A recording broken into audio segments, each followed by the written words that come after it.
the inhumane trafficking of Nigerian women. And to discuss, I would like to introduce my special host and guest, my special guest, Omotola Fawumi, co-founder of Rescue Africans in Slavery Organization. Hello, how are you? I'm very fine, thank you, Dr. Harris. Thank you for having me. Oh yes, oh yes. Our co-host could not be with us this evening. He's not feeling very well, but we hope that you feel better today. Yes, we have an awesome topic today. This topic is just, I've discovered so many things while researching before the program. And I have to say that you are doing such a marvelous, marvelous job. And our other guest was supposed to be here. Could you explain why she's not here? Yes, I'm sorry. Oftentimes, yeah. Yeah, I'm Go sorry that ahead. she's not able to be here at this time. Trying to reach her, but for some reason, like I say, sometimes it happens that maybe we're not ready to come on. Maybe Yes. she's not ready to share. So let's give her that space and time, and hope that in time she would come on. Yes, and I told her if she wants to come on after, that's fine with us. That's not a problem. Let's get started. My goodness. Tell us about your organization and what you're Thank you. doing. Thank you very much. Once again, my name is Omotola Fawumi. And the organization I serve and work with and lead is Rescue Africans in Slavery Organization. What we know as Rescue Africans in Slavery Organization started because we discovered that there are so many girls trafficked to various countries across the world, but our focus has been girls moved from Africa to the Middle East, and so many of them were leaving, or so many have left, and were trying to make their way back home because they were fraudulently trafficked. A lot of them were told to, they were offered jobs, they were offered opportunities that looked like would give them the exit from poverty. So they were Yeah, told they would earn about $2,000, $3,000, $1,000 doing what was supposed to be a job, but they ended up there being sold as slaves. Uh, Slaves who earn about $160 or maximum of $200 per month. And they work 16 to 18 hours a day with very little rest. And and then they are also bonded in a slave contract. What that means is that they are required to sign contracts that say you would serve me for 2 years, 3 years, 5 years. Unfortunately, the details of that contract is in Arabic. So there's so much they cannot read. They're right. signed to these contracts, and on arrival, they're pleasantly shocked. I mean, Mhm. unpleasantly shocked, I beg your pardon. So what Rescue Africans is doing, we're working to rescue them, return them safely back to home countries from the Yes. destination countries, rehabilitate and reintegrate them safely back into society. The objective is also, in addition to those four, prosecute fraudulent recruiters and educate and advocate to those who are potential victims what signs to look out for when you are being fraudulently recruited. So And this is in that's what, Nigeria, correct? All of this is yes, going on in Nigeria. yeah, this is Yes. going on in Nigeria. This is going Yes. on in Nigeria. Go ahead. Go ahead. I just wanted to make sure that our audience understand that this is happening in Nigeria, but also all throughout Africa. Yes. Yeah, this is happening in Nigeria. Like the large team is in Nigeria, but we're bringing in girls from Lebanon, Oman, Saudi Arabia, Dubai, and then around across the African continent from Cote d'Ivoire, Ghana, Mali. Those are places we have identified currently. Girls who have been trafficked, and there are two types of trafficking: there's sex trafficking and there's domestic slavery. So Mhm. domestic slavery are those who are sold as maids to work as forced laborers in homes or for people. For Yes. sex slaves, yeah, that's domestic slavery. But for sex Mhm. slaves, their case is even worse. And we've had cases of Like one of our ladies we were able to rescue from Cote d'Ivoire was forced, was tricked, told she was going to Spain and passing through Cote d'Ivoire. On arriving in Cote d'Ivoire, she was told she had been sold to a particular woman, and that woman said, "You now owe me 2 million CFA francs, and you would need to work for me doing that." Working as a sex slave, this particular lady had to sleep with 15 men per day for two My years. God. And then we were able to identify and locate her. She found us online, and we were able to identify and locate her sometime in December 2019. Found a way to bring her home in about 2 days before Christmas last year. And she's back home now, getting rehabilitated. We've placed her at a trade shop, I would say, where she's learning hairdressing. Right. But it's but this trafficking. Your camera, there's something wrong with your camera. We can't see you. I apologize to the audience. Can you see me now? No, try to come in and come back out, and we'll probably be able to see you then. Yeah. So I should leave and then come back. Come out of the link and then come back in. Yes. Okay. I can do that. Yes, I want the audience to know that how important it is why we're doing this show. I would like to show you something. It's very graphic, and it's not just women that this is happening to. Slavery is present in Africa. Slavery will continue if we don't put a stop to it. We have to start working together. And I want all of my Nigerian brothers and sisters to tune in and share this show, because I am sure that all of us coming together, we can do something. I'm from Panama City, Panama, but I cannot turn my head to what is happening in Nigeria. You guys are my brothers. You guys are my sisters. And I think that it's time enough for all of us to unite, not just Nigeria. This is not just a Nigerian problem. I want to show this picture. Look at this picture. This person was branded. And it's graphic. And I need you to see this, because I just can't believe. His name is Sunday Laborot, 32 years old. The scars on his face made by a Libyan trafficker who held him captive. He now lives in a shelter in Benin City, Nigeria. What we are trying to say is that the young lady that was supposed to be on the program today, there might be a possibility that she's still scared. There might be a possibility that might be overwhelming to her. So this is why I wanted this show today, because I think it's time enough now for us to really understand what's happening in the world, what's happening to our brothers and sisters in the world. And this is why I have this program. I've spoken to my brothers in Africa, in Latin America, in the Caribbean, to expose and bring awareness to what's happening. And I want you to continue, Omotola, because you were able to bring in 29, I believe, young women. Was it from Lebanon? Oh, that was in March. We have a larger number. Yes, now. March. I'm sorry. Yes, in March. What happened to those women? They came in from Lebanon? Yes. Right now we've done about 150 between December and now. A lot of them have come in.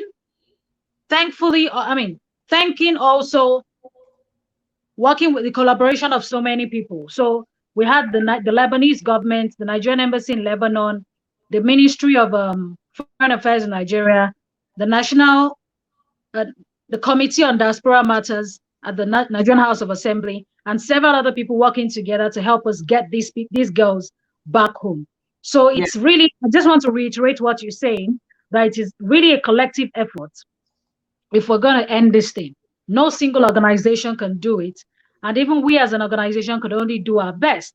But we Right. keep reaching out to say, you know, report a trafficker, be able to identify a trafficker, share information, let people know this slavery is still happening. Because some people Yeah. still think, oh, slavery ended 400 years ago. It's not really important. It's still Yeah. happening, and it's happening close by. So a lot of the girls who come in, what we try to do for them, take them through trauma counseling, take them through medicals, and Yeah. attempt to find placements for them. What job would you like to do? Yes. What kind of businesses would you like to do? What kind of, you know, really get yourself, because why the trauma counseling is important is when you've been sold as a slave or being thought to be a slave, what happens is you may not really feel as a person. You see Mhm. yourself as a thing, as a Yes. product. And Yes. so what happens is we're trying to make them feel like people again. There So you we're go. looking at things to comfort them, care packs to make sure that they settle properly. We're partnering and reaching out to a lot of vocational training centers to see how can we work with you. Can you help us? In fact, as of today, we had a fashion institute that took 3 girls from one of our from our team, and she's Mhm. going to train these girls free of charge on fashion design. So Very those good. are the various ways we're working on. We also Right. have another partner who's working with us about teaching them digital literacy so Yes. that these girls may be equipped to not only make money, but also be able to empower others. Underlining all of this is poverty. Yes. Yes. Poverty and lack of opportunities for economic prosperity.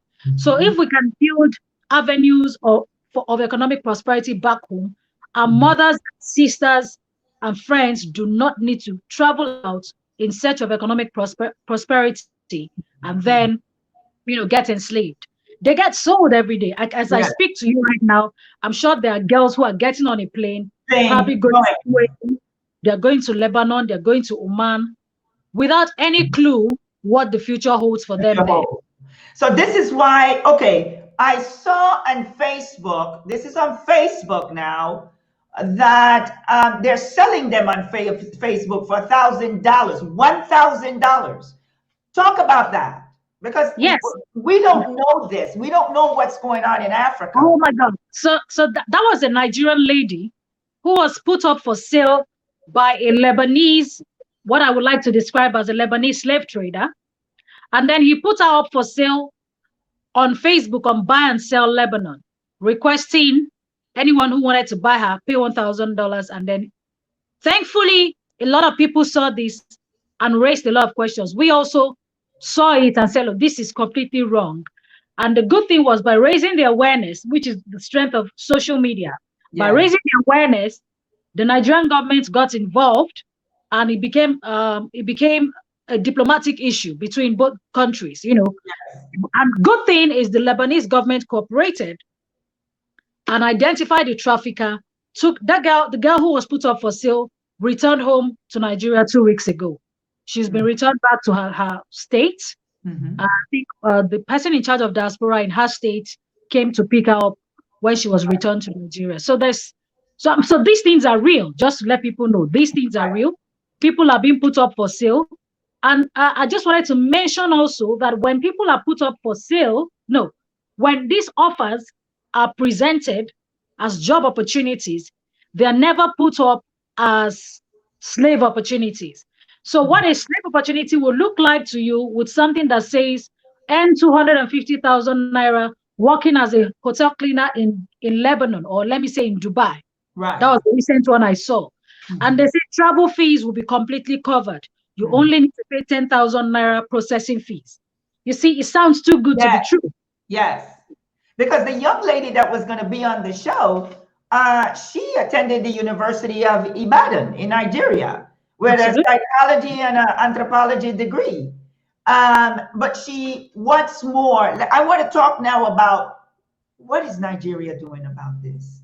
I want to talk about this because, and I have a few questions for you because this didn't just happen. No, it This didn't. has been happening for a long time.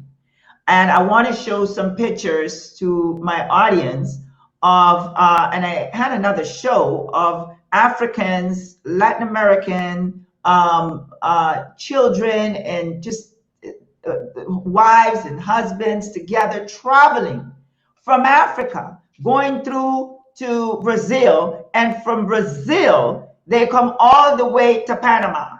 Once they hit Panama, there's a jungle that it's very, very difficult to go through that jungle. But I want to show my audience these pictures of these people from Africa, from Latin America, traveling, leaving Africa. They're from different places. They're not just from Latin America.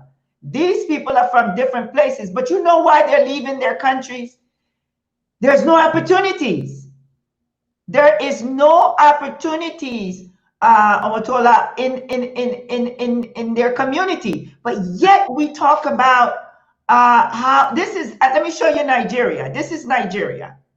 Okay, I'll show you some pictures of Nigeria for those that have never seen any pictures of Nigeria. Here we are. Here's some other pictures.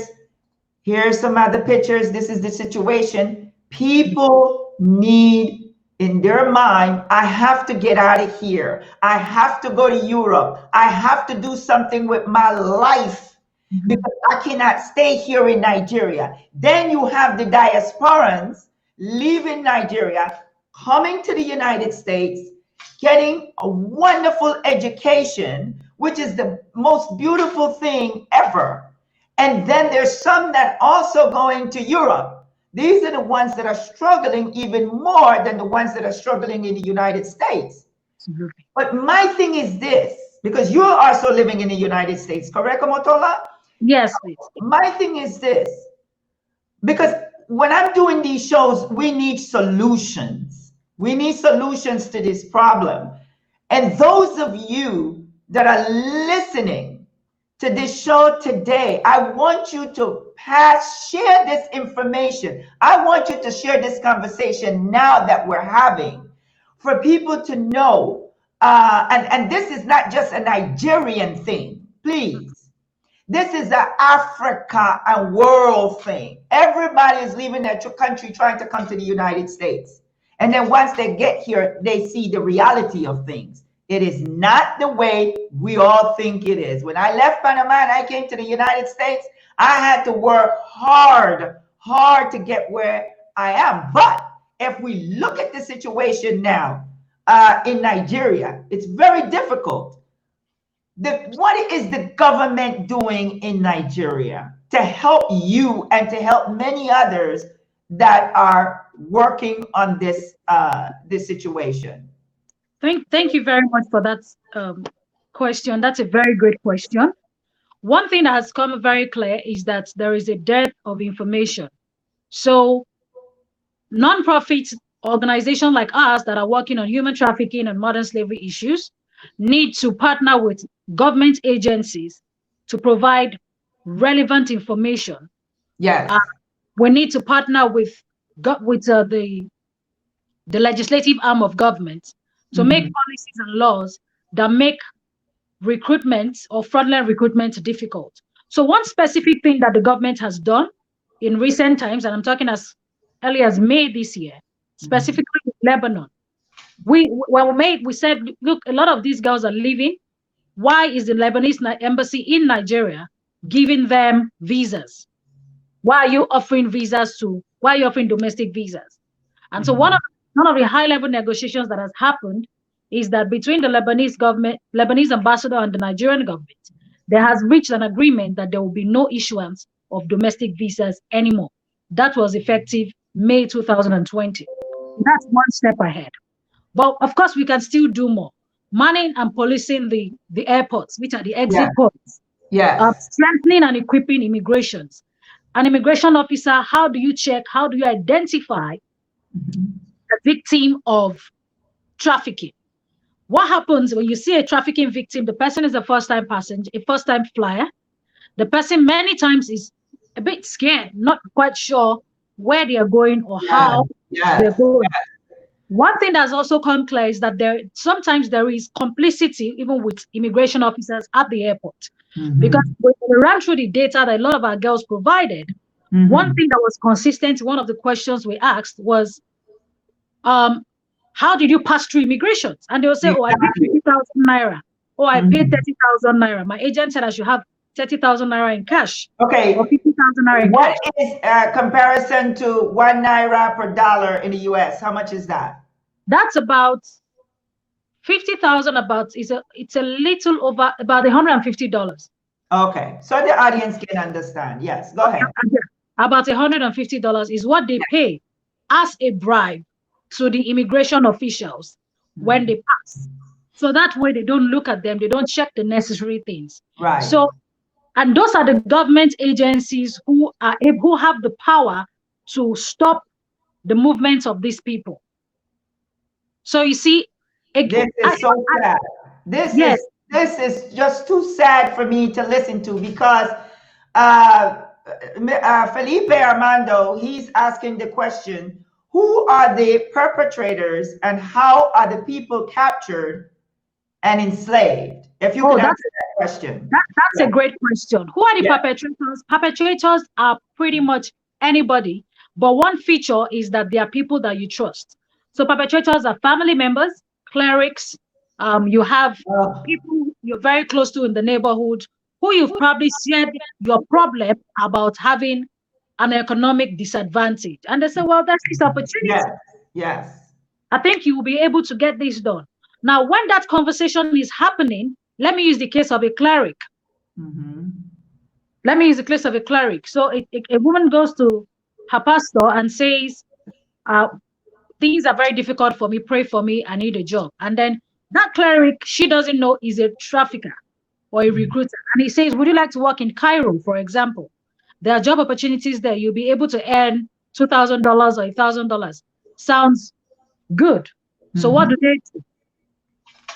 He shares the opportunity with these girls or the mom. He helps with processing her papers, gets her to fill the form, gets her to sign what I call a slave contract, because many times those contracts are written in Arabic. Yes. And then she signs. Now, one of the things they sign in there is that I will give you 10% of what I earn. Wow. That's one of the things they sign. So 10% of what I earn, if you have promised $2,000, that's $200, right? Yes. Everything is prepared. The documents are ready. The girl travels. On arriving there, she arrives at what I call a processing station, which is an office that actually sells or dispenses slaves. So she arrives there, and this person picks her from the airport. Okay, you're for me. I'm going to take you to where you're going to work. Yes. She at that time doesn't know she's going to work with someone. She thinks she's going to work in an office, because these jobs are advertised as, like I said, cleaners, hotel cleaners, sales girls, sales rep, clerks. That's what's advertised. They never tell you they're going to be maids. On arriving there, the slave master then says, welcome, picks her up from the processing station, like I call it, takes her home. And after working for 1 month, that's when she realizes that she's going to earn either $150 or $200 a month. Right. Now, remember, she has signed a contract that she would pay 10% of $2,000. So what happens is for 5, 6, 7, even 10 months, she's working very hard and just sending this $200 to the agent who recruited her. So she has no money. Their passports are taken away. I was going to ask you that. Yes. Yes. Their passports are taken away. The passports are usually in custody of what those I call the slave owners. That's the employer. And then the girls cannot even afford or pretend to run. A lot of our ladies who have tried to run are beaten. They are traumatized. They are beaten. Yes. We've had some lose their teeth. We've had one of our ladies lose one eye because she was really beaten by her employer. When she said, I'm tired, I can no longer do this work. Working 18 hours a day non-stop. Perhaps what is she doing for 18 hours? What is she doing for 18 hours? For 18 hours, she's cleaning, she's washing, she's managing a large family. Right. So they taking sleep, care of they the get to family. sleep about midnight and are up at 4 a.m. to start working the cycle all over again. Right. We need solutions. Let's talk about the solutions. For those that are listening, that can help my sister here, Omotola Fawuni. She started, when did you start this organization? In December 2019. Okay. And it's called Rescue Africans in Slavery. Now, for those that are listening that might be able to help you, tell them, what is it that you need? How can we help? How can we spread the word? Because I don't know if all Nigerians know about this in the diaspora, because sometimes we come into the in the diaspora, we live in the United States, and sometimes we don't have the knowledge of what's going on in our country. I'll give them the benefit of that doubt. Okay. But the Nigerians that are listening, the Ghanaians that are listening, because this is all of us. This should not, and for those that just tune in with us, I want to show you this picture again, because when I was doing some research, I was just devastated, because this man was branded 3 times. He was sold, my people, sold 3 times. 3 times. How is that possible today? He was sold. Look at his face. He was sold 3 times. And this is happening in Africa. This is happening around the world. And the Lebanese government, what are they doing, Omotola? What are they doing? There's other graphic pictures, and I didn't want to show it because, I mean, I just couldn't believe that this is happening today. But I thought that I would bring this to my show, Love, Truth, and Peace. But what is it that we can do? How is it that we can help you? Specific ways we can help. I would touch on funds. Funds, because we always need to pay for tickets to get the girls back home.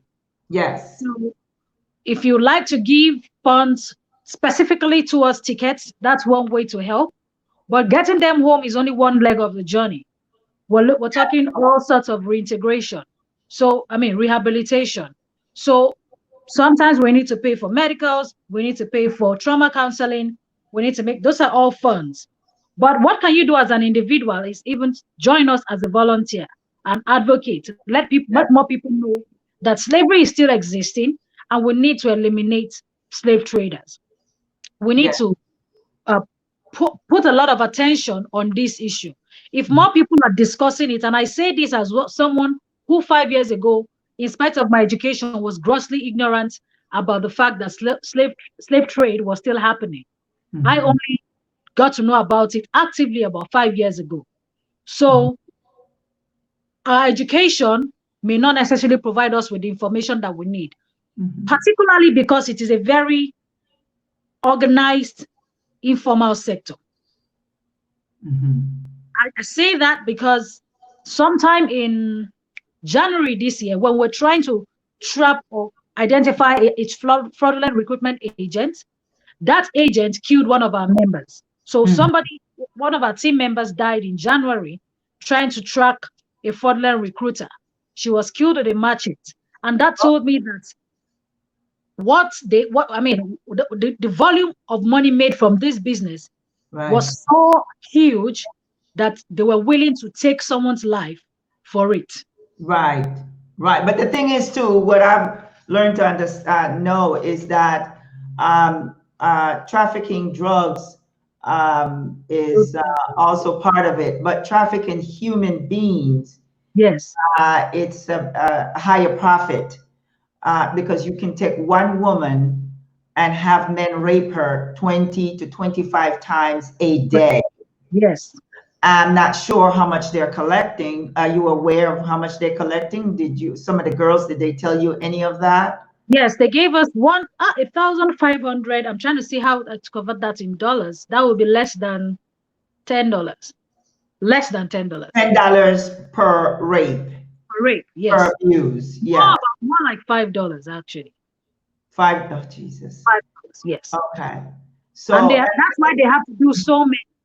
yes. And now this is happening. These are more Lebanese than No, any other group, or no, there's different groups. Tell me no, about the all different groups. There's Lebanon, there's Oman. The rape issue, the sex slavery is happening across the African continent. Mhm. So currently, as I speak to you, we have some girls who escaped from a slave house in Cote d'Ivoire. They are Mhm. currently in a safe house that will keeping them, waiting till the borders open, and then we can bring them back to Nigeria. Now, all Mhm. of these girls, when they come in, they're gonna need so many things because they come just alone. So care Exactly. packs are important. Things to start their life. What business do you want to do? What Mhm. trade do you want to learn? All of Mhm. those things required. Then Right. even like I said, getting them the mindset, getting them back to believe that they are persons and not Exactly. They're things. human beings. Because once they were being raped, they felt like nothing. So we have Yes, to get their mind back together. Just like the young lady that was supposed to be on the show, she absolutely. agreed. She wanted to be on this show.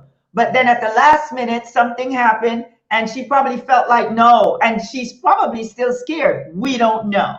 We Yes. don't know because it's going to take a long time for her to heal from within.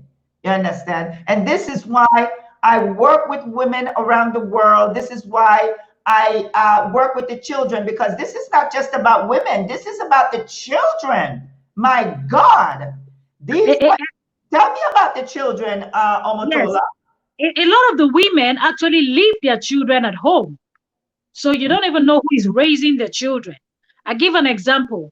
This is about 5 days ago. A lady from from a Ghanaian who is in Lebanon, who was trafficked to Lebanon, reached out to us. And while I was talking to her, I said, "Look, how did you come here and why did you come here?" She Mhm. says, "Look, my sister was sick. I'm an orphan. I have three sisters. One of them was sick. They promised me this job that I'll earn $2,000 a month. Yeah. Unfortunately, I took it. I thought it was an opportunity. Auntie, as I'm speaking to you right now, that my sister is dead. She has died because I couldn't raise the money to treat her. So right now, I just want enough money to go back home and take care of my two younger ones." So that's the same. That story is the story of so many other people, so many other women who are leaving their kids at home, and other people are raising them while they are trying to make a living and a living in all of these countries. Mhm. Yes, and also I know last year the Interpol rescued dozens of children, child slaves from markets in West Africa as well. Yes, Police have rescued 216 or more human trafficking victims, mainly children from forced labor and prostitutions in a major operation in Benin and Nigeria. yes, So the Interpol said that the operation, um, uh, they call it the the Emperor second, involved 100 police officers across the wow, two countries who rescued 157 child slaves, said the wow, Global Police Organization, which coordinated the raids in early April of last year. Now, many of the children were working in markets, while others worked as housemaids, as you said, or were forced into prostitution. yes, The Interpol said of the minors rescued, there were 36 were boys, and oh, over 121 were girls. This is about organized crime groups who are motivated by money. They'll do yes, anything for money, you know. yes, So it is a challenging situation to stop them because they're coming from everywhere into Africa in yes, order to have the women in prostitution, children in prostitution as little as 9 years old, 10 years old. I mean, this is something that we need to come today. We need to talk about this today, but we also want to find a solution. Please, those of you that are watching this show today, if you can give Omotola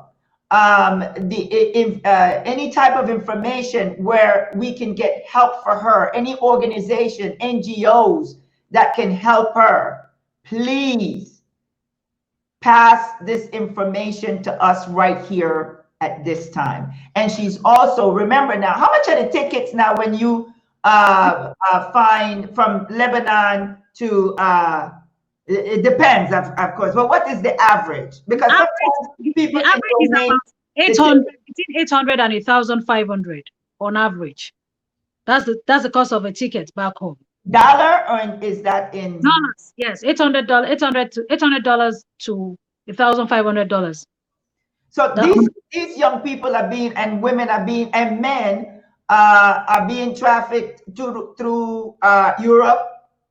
Some are trafficked through Europe, the Middle East, Middle East, and Asia.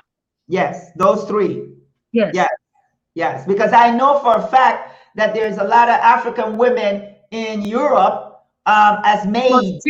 Primarily. Mistreated. Most of those who are in Europe is prostituting. Yes. Yes. Most of those who are in the Middle East, sex slavery and domestic slavery. I think I just wanted to mention this, that one thing that could help is if we all literally become our brother's keeper. We look out for each other. Many times when the traffickers are trying to recruit a victim, they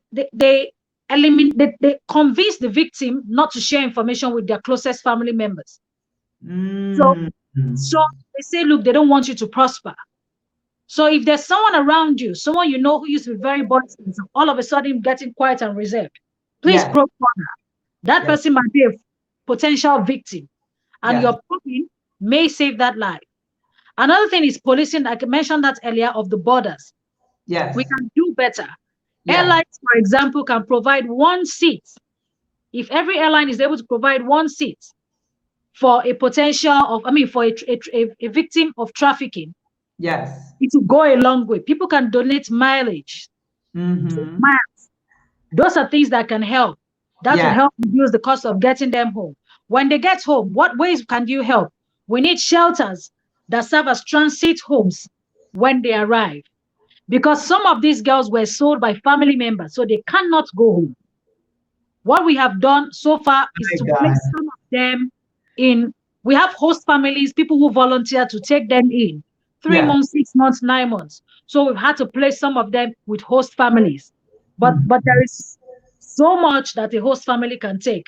When you have a batch of 28 girls coming at a time, or 3 weeks ago, we had 69 coming at a time. How do you distribute that to host families? We could get just like 15 host families. Yes. All the others have to go back home. Now they've traveled. Some of them have even been telling people at home, I'm in Europe, I'm in the US, I'm in Canada. There's a family currently I know. The mother keeps lying that the girls are in Canada, 3 sisters, but they're in Lebanon. They want to come back home. They're not able to come back home. Wow. Yes. And not only that, though, but there's a lot of migrants that are going to Europe. Many die on the way.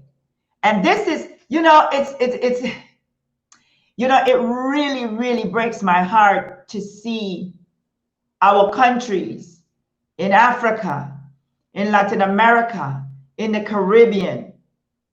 We need to fix our country. We need to work hard. The governments that are in our countries, I have to say, most of them are stealing. They are stealing instead of helping their people. But I have a message for them. You might be stealing, and your children might have everything today. But just let me say this.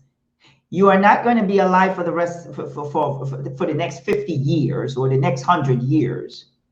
And your kids might be next.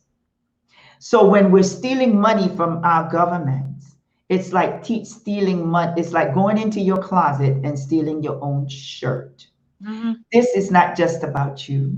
This is time to reflect.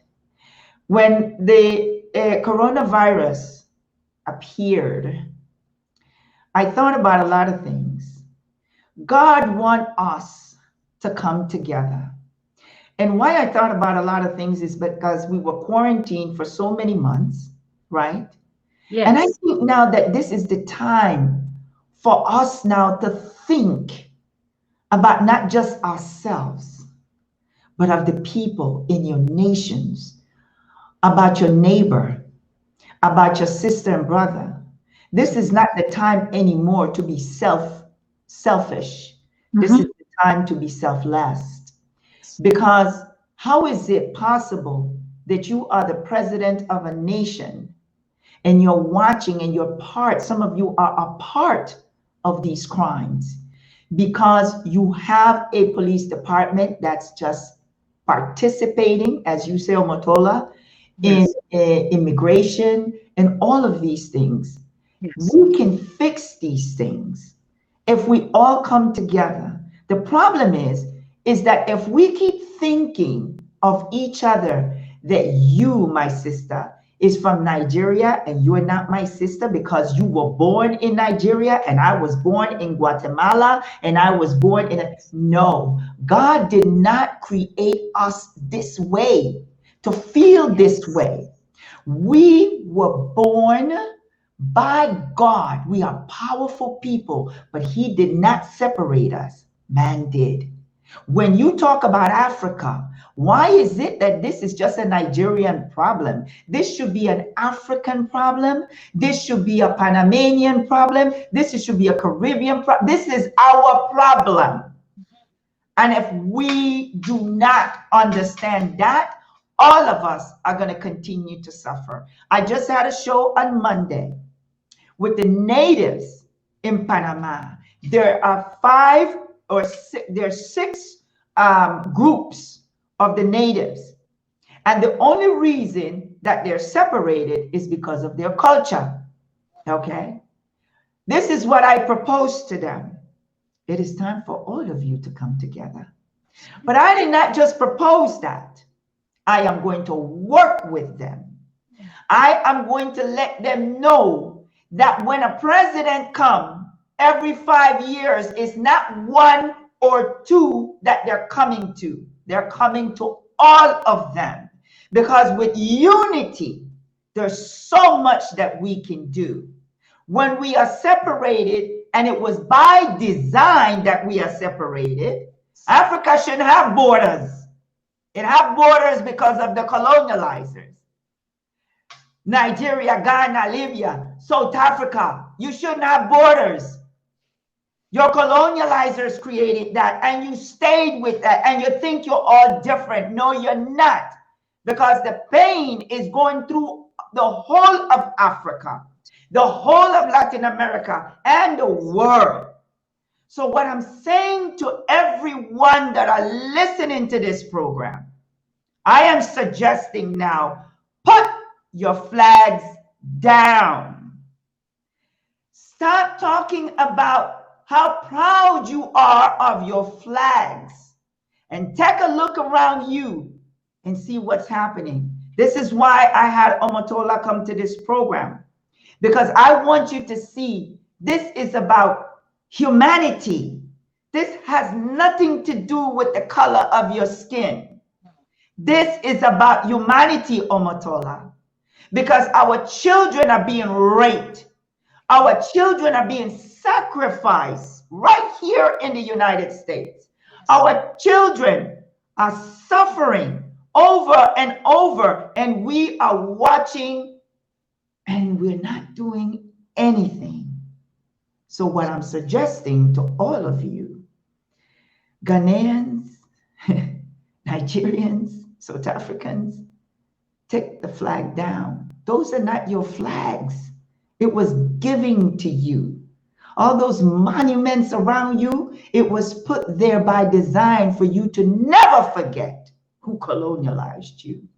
So it is time now for us to help one another, for us to support women like Omotola and many others that I'm going to bring to this show. We are going to bring people from Belize, from Nicaragua, from Mexico, from everywhere, because you need to know what's happening around the world. We have been in a bubble too long. It is time now for us to unveil the illusion of this world. And I want Omotola once again to close, and I want her to talk about what is it that we can do, and we're going to do it, Omotola, because I am going to help you to find people in order for us. We need to have a campaign in Africa. We need to have a campaign in Africa, Omotola, about what the Lebanese are doing and all these other entities that are coming into our countries. Go ahead. Go ahead, Mama. Thank you very much. And I just want to latch on to what you're saying, that a very active and vocal campaign is required, and everyone can participate in this. We can have large media campaigns. We can have people speak at various places where recruiters also recruit. Recruiters recruit in communities. Can we talk in churches? Can we talk in mosques? Can we talk in various worship centers? Can we go to schools? Because these are the places where these recruitments and job postings are. We need to go online. But just like you said, across Africa, this note of warning needs to be loud and clear, that slavery is not ended. It just has a new name and has new roots. But slavery is still in existence. Specific things we can do. We can support our organization. We would be grateful if we receive any contributions and donations that can help us strengthen this work. Because like I said, we've brought in only 150. As I speak to you, we still have about 300 in Ghana. We still have about 350 in Saudi Arabia that we have not been able to move. And the numbers I can list for various countries like that.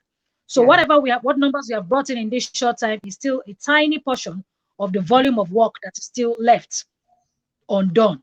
We can strengthen our institutions. Our governments need to make rules and laws that strengthen or that strengthen the labor. We need to strengthen the labor laws. We need to be sure that our people are protected. What kind of contracts are they signing? Another place that we're not looking at travel agencies. Excuse me, Omotola, your camera went out again. If you can step in, come out and come back in. Okay. Yes. In the meantime, according to Denise, she says a profound message. I have never thought of putting down my flag. I am the first to claim Jamaica first, but you are giving me a lot to think about. Denise, I realize even Jamaica, even though these countries are independent, but we're still being manipulated and controlled by your colonializers. So I've reached to a point in my life that I no longer want to hold a flag up that's oppressing me. I no longer, because if you think about the education in Jamaica, all you know, you've been indoctrinated by the education of England. All of us in Panama, Spain, in Jamaica is the British. We have been indoctrinated. And when we talk about Africa, it's the same thing. We have been indoctrinated by the British, by Spain, by France, by all of them. And the education system is still the same. It has not changed. We have to come back and sit down all together and rewrite our history. No, not rewrite our history. Write it, and you can say you're independent. But if you are teaching your children about the Queen in England and everything about them and not knowing who you are, we are going to keep going around in circles. And this is why we are in the condition that we are in today, and we are going to continue to be in that condition. So it is time now, my people. And when I say my people, I am talking India. I am talking everyone. to think about, because you were also colonialized by the British India. This is why you are the way you are. They're sucking all of us dry. And it's time now for us to free the mind and the mindset and create a different curriculum for our children, because you cannot be independent and still teaching what your colonializers have taught you. It has to change, you see. And that's why Africa is in such a mess, because you call yourself independent, but you're still wearing a blonde wig in the Justice Department. And it amazes me that you're wearing your oppressors' blonde wig when you graduate and when you are in the justice of court. It makes no sense. That tells me you're not free. That tells me you never will be until you rewrite, if you write your history, create different a whole total different curriculum for the educational system, because you still are being colonialized. Mm-hmm. And Absolutely. with that note, we are going to close. And I want to thank all of you that have watched this program. And my sister, I love you so much, Omotola, Love you too. because Love you too. you are doing such a marvelous job for our young girls and our children.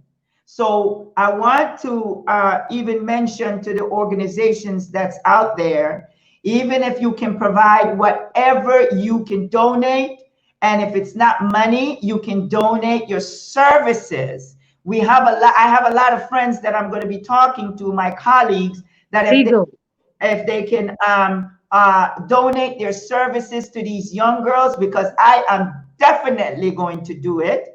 And those of you that can provide clothes and so forth, call Omotola.